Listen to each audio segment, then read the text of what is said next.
All right, I had a couple students ask about some more substitution examples, so I just wanted to do a few of them. Um, First one that was asked about looks like this. So we're integrating 2 sine 2x e to the cosine of 2x dx. And that's exactly how it's written in the textbook. And I kind of hate it because it's a little ambiguous of exactly what the inputs are.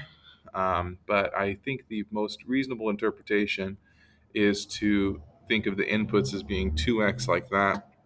Reason being, then we have an inside function whose derivative pretty much shows up there. So I'm going to write du-ish. It's not perfect, but it's pretty close. So if we set up our substitution, we can say u is equal to cosine of 2x. And I referred to that as the inside function because it's inside the exponential function. When I take its derivative, I have to use the chain rule. The derivative of cosine is negative sine. Copy the inside function, multiply by the derivative of the inside function, tack on a dx at the end. So you can see here is the rest of that du piece. It's kind of split between those two things. And it's almost perfect. It's not quite perfect. One way you can do it is you can make your du match up with what's actually inside the integral. So if you notice here, the 2 is good, the dx is good, the sine of 2x is good because that shows up 2 dx sine of 2x. But there's this extra negative symbol. So if you divide both sides or multiply both sides by -1, then what you get is you can substitute du divided by -1 for all the pieces that you actually care about. So here's how my integral is transformed. The 2, the sine of 2x, and the dx are accounted for with du over -1. And e to the cosine of 2x is just e to the u. The -1 is just a constant, so it doesn't matter when I take the integral.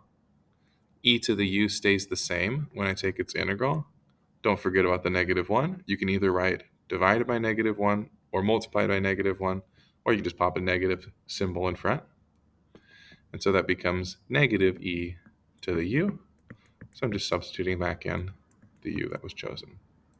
Double check that if you take the derivative, you end up with the original integrand. And you can see that you will because the plus c goes away when you take its derivative.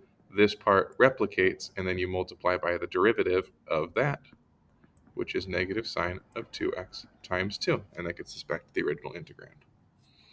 All right, I'll show one more